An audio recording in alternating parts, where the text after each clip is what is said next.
Hi folks, my name is Devontae and I sacrificed my time so you don't have to. Today, we're going to discuss Edge, because apparently he's the biggest subject currently circulating in wrestling news media. Oh boy, so where do we start with Edge? Well, let's start with the fact that currently at the moment, allegedly, he's not a part of the internal roster for WWE. Not saying the actual roster. Like if you go visit WWE's homepage, at least as of this morning, I seen him still on the homepage. Like you go on like the alumni section, all that stuff. He's not there, at least at the moment. At the moment, okay? But we're going to talk about this, and obviously I'll leave links as always in the description box above. You guys can check it out if you want to follow along. We're going to read this article right here just to kind of, give a little bit of credibility to what I'm saying, because I'm not just, ripping this out of my asshole. So we're going to read this article. If you'd like to follow along, it's in the description box below, along with the rest of the links that we're going to read today also. Edge removed from WWE's internal roster. There has been speculation for the last several weeks about what Edge will do next in his pro wrestling career, as his deal with WWE expires this month. Edge noted he had a contract extension offer from WWE in his inbox in his Twitter video. He worked the last match on his contract, or his current WWE deal, in late August on SmackDown with a win over Sheamus. His WWE deal expires on Saturday, and he is able to sign with any promotion he wants, including AEW, with the possibility that he makes his debut at WrestleDream this Sunday.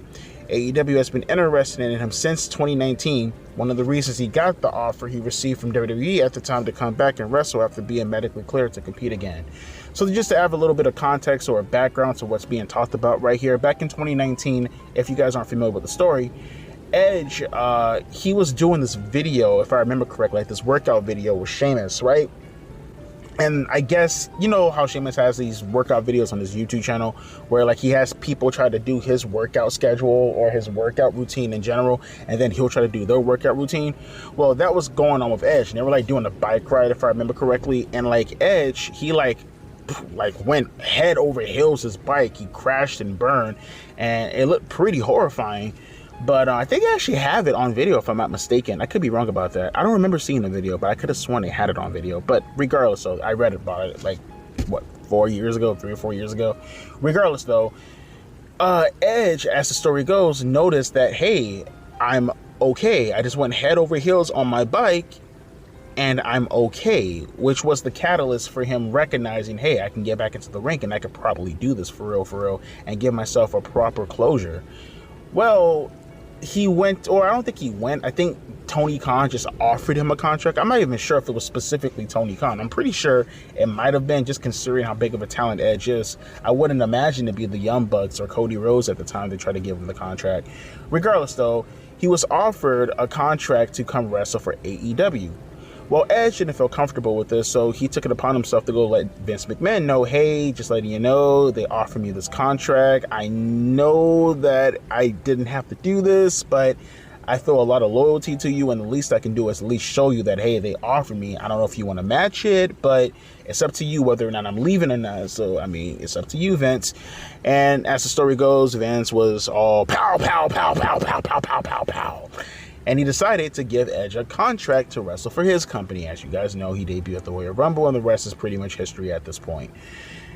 Well, that time has now come up, and if you guys didn't see the video, I can't remember. They said it's on Twitter, but I think I've seen it somewhere else, if I'm not mistaken. So I don't really have a link for that. If you want to go look for it, it's a video of Edge like sitting in his, I think maybe his porch is what it looks like, or like maybe his back porch. And he's like sipping coffee and drinking coffee, looking old as hell. And he's talking about how his contract status is currently.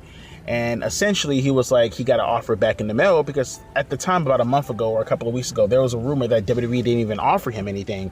Well, Edge set the record straight by telling them, yeah, they did offer me something and I have it. I thought it was in his mail, but apparently according to this article, it was in his inbox. And he just couldn't decide at that point in time what he wanted to do. So that's the whole entire story and the whole context to what's being discussed currently, if you're not familiar with it. Now, it gets a little bit deeper because, well, as you all know, WrestleDream is this Sunday, which, by the way, if you guys care, I'm not going to review the show. I have to work, and even if I didn't work, I still don't feel the need to want to review it. Personally, I just want to sit back and enjoy Daniel Bryan versus Zack Sabre Jr. That's a dream match of mine, so I don't really want to review it. I mean, if it's good enough, I might review it, but I really just want to sit back, enjoy, and watch the match for what it was. I've been waiting for this match for a decade, and not to mention, this show doesn't really feel like it's necessitating me to want to review it. Like, I review WWE shows all the time, and I feel more comfortable reviewing some of AEW's Big Four shows, but this show, not really. But getting back on the topic, we're going to read this article really quick, and I want to kind of give you guys context about this also. The September 27, this is coming from, by the way, NoDQ.com. The title of it is Renewed Speculation About Edge Possibly Debuting for AEW Heading into the WrestleDream Pay-Per-View. The September 27, 2023 edition of AEW Dynamite ended with 5 masked people attacking Jay White in a backstage area. One of them was wearing MJF's devil mask, although fans on social media claimed that this person didn't have the same body type as MJF. Well, yeah, no shit. Speculation about the identity of the attackers has ranged from Adam Cole, The Kingdom, to Wardlow, to former WWE stars that were just released. Edge's name has been mentioned, and Sean Rossap of FIFO.com wrote, I personally think whoever is going to be revealed under a mask probably isn't under the mask now. Or is it under the mask now? Which, again, that's a big possibility. This is what I was saying last night, because I remember seeing people, not on my comment page, but I was like, you know, making comments on other YouTube pages or YouTube videos on the comment section, and people were like, oh, you don't know what you're talking about. Edge hasn't even, his contract hasn't ended yet. He can't be underneath the mask right now. Well, yeah, no shit. But, well, 2 things. One, it's not as if he can't just show up underneath the mask when he gets under contract, and 2, it's not as if they haven't done this before. Remember Brody Lee? If I remember correctly, he wasn't even signed with the contract yet also when the Dork Order when they were doing their thing. Remember, people were speculating whether it's going to be Brody Lee or Matt Hardy or other people involved. I think they even said Goldust for a little bit to go revert back to his Black Rain gimmick, if you guys remember that. Ooh, cringe. Regardless, though, yeah, that's what I was saying last night, too, that it could possibly be Edge. Yeah, he's not there now, but it's not as if he can't show himself underneath the mask later on. And it furthers on with this article. Dave Meltzer of the Wrestling Observer newsletter, he says, I don't know that he's, let me put my glasses on, there we go.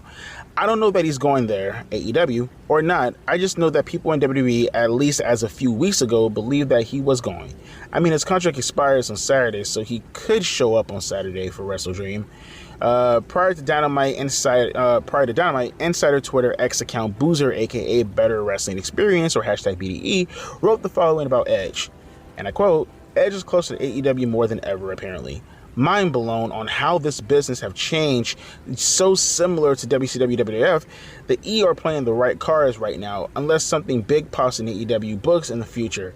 Mike Johnson of PW Insider noted that Edge has been removed from the miscellaneous list of WWE's internal roster, and while he is still listed on WWE.com's roster, Edge is no longer listed internally with the company. Oh, so I was right. Okay, so at least you guys know I'm not lying. He was there this morning when I seen him. That's how because I seen the article saying that he wasn't in the internal roster earlier, and the first thing I did was go check on the alumni section of WWE's page, and he's not there. He's still on their main roster page.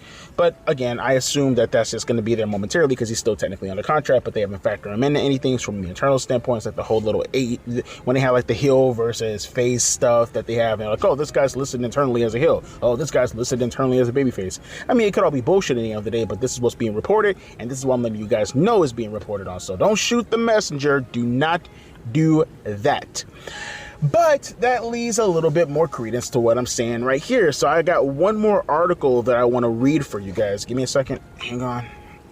Okay, so this article right here, and it's not even so much that I care necessarily for the article in itself. I really don't. And if you guys want to read it, again, the links are down in the description box below. I don't really care much for the article in itself. What I do want to talk about, though, is something a little bit more relevant. Now, granted, I don't talk about the numbers anymore because I really don't see the point in it. It's kind of, pointless. I mean, I guess that kind of, defeats the reason why I said point. Well, you get what I'm trying to say, though. I don't really talk about the numbers anymore like I used to, because I just really don't see any point in talking about them anymore. But I will talk about it now because it's relevant to, the whole subject and situation regarding Edge. So this is from last week. I want to tell you guys last week AEW's numbers. AEW Dynamite, when talking about the Grand Slam episode, did 984,000 views. That's probably the closest to 1 million they've been the entire. I mean, unless they actually hit 1 million. I don't think they've been close. I could be wrong. I have to go back and look. I mean, but just going off the top of my head here, I don't think they were close to 1 million for at least the last couple of months. And this is the closest they've been to 1 million in a very, very, very long time. But that was last week. This week, folks, 855,000 views. That was last night. They went from, mind you, 984,000 to 855,000 views. Folks, that's nearly 130,000 fans who were there last week who are not here this week.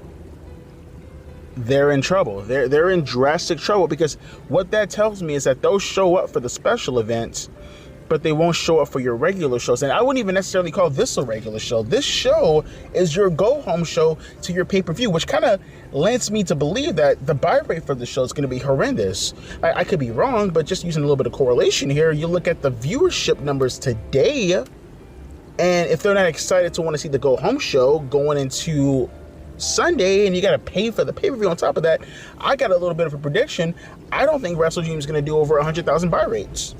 I don't. I'll do you one better. I don't think they're going to do over 50,000 buy rates. I don't believe they're going to do over 50,000 buy rates for WrestleDream coming up on Sunday. And I think Tony Khan has to believe that that's going to be the case also, which, again, this is all relevant because it ties back up into the Edge situation. Not only would an Edge replace someone like a CM Punk, virtually speaking, as far as the new top act in general, I guess, for your company, but also, you know, the stuff that happened with Jade Cargill and the news that she got, and, you know, you can kind of usurp all that by having Edge show up at WrestleDream. Now, I don't think it's denied. I mean, personally speaking, I'm 99% sure that Edge is going to show up in AEW. The question is whether or not he's going to show up in WrestleDream. That's the question. Do I think he's going to show up at WrestleDream? I'm rather 60-40 on that, but the 60% tells me that he will show up at WrestleDream. If for nothing else, it's because that's always kind of been Edge's forte and MO as far as wanting to shock people and all this kind of stuff. Now, is it shocking that he's going to show up at AEW? No. Is it shocking that he's even going to show up at WrestleDream? Not really. But in Edge's mind, there are people who still believe wrestling this, wrestling that, wrestling this, wrestling that, and hey, you got to show up eventually regardless, to at least show up in the most shocking way possible, right? But that begs the question then. It begs the question as to what are you going to do with Edge as soon as he gets there? Because it's not just AEW. WWE has this problem too. All this short-term type of thinking. You know, I look back in 1998 during the Attitude Era with Mike Tyson showing up, and it wasn't just using Mike Tyson to engage with the media regarding Austin to get him over as the poster child for your company. Mike Tyson was there to bring eyeballs to the company, to show those people who aren't currently there what you're currently doing at the moment. And with that was the exposure to D-Generation X and Kane and Foley and Sable and many, many, many, many others. And then when you show back up to want to watch them, and then they do the same thing that Mike Tyson virtually was doing as far as getting over other talent, and then you have Stone Cold Steve Austin there also. That's how it used to be back in the days. Nowadays, it's just short-term business pop. Okay, we're going to get a high rating this week and might get one next week. And then from that point on, it doesn't matter anymore. We got what we needed to get out of this. It's like you're spending $3 million on 3 million views. It's asinine, and it makes absolutely no sense whatsoever. If you're going to bring Edge there, Edge needs to be there. He needs to be there in order to get eyeballs from your rival's company to your current brand's company. Because even with CM Punk, he came back in 2021. There was a 7-year gap there that new wrestling fans came and they watched the product who probably weren't really familiar with CM Punk and sees him as an old head and doesn't really care much to want to see him wrestle. At least with someone like an Edge, he was there last month. The current fans are familiar with him. So if they were to show up to watch AEW programming to see what Edge is currently doing at the moment, at the very least, he's relevant. He's way more relevant now than CM Punk ever was when he came back in 2021. But what are you going to do to capitalize on that? You have nothing going on at the moment that you could use in order to at least say that Edge is coming here. He can bring some eyeballs on this act, on this storyline, on this right here, this where you have nothing going for yourselves. So do I think Edge should show? I mean, it's one thing to think that I believe he's going to show up the WrestleDream, but I don't think he should show up the WrestleDream. I think you should be preparing people like MJF to go back to being a heel and being world champion, and then dropping that belt. But dropping that belt to Edge potentially at Full Gear.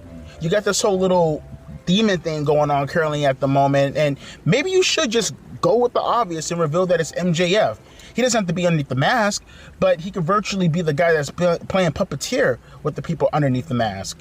You know what I mean? Just go down that path, turn him heel, and then bring Edge in and have him feud for the World Championship to eventually take it away from him at Full Gear. That's what I would do. Pop a big number for Dynamite and say that Edge is going to show up. Do something along the lines of that. But to just simply have him show up and then you have nothing going for him, he's going to show up and what, feud with Ricky Starks for an example? No, don't do that. Having feud with Ricky Starks and then just let everything go to wayside and, hey, we brought Edge in here, but for what? Just to pop a rating for this week and maybe the following week? No, don't do that. Don't do that. And they're going to do it most likely. I know they're going to probably do it, but I'm just speaking as a person from the outside looking in. I say don't do that. Be more smart about how you're going to actually work this new potential Hall of Fame legend that's going to be bringing all these kinds of eyeballs to your company. There's so much potential that can come out of this situation, and there is a part of me that kind of feels that AEW will fuck it all up inevitably because it is Tony Khan at the end of the day and his sycophants that are around him, whether you're talking about the wrestling fans who just worship the ground that he walks on, who will probably shit on Edge because they're that unhinged because he doesn't work for the company, but now that he is working with the company, they fucking love him.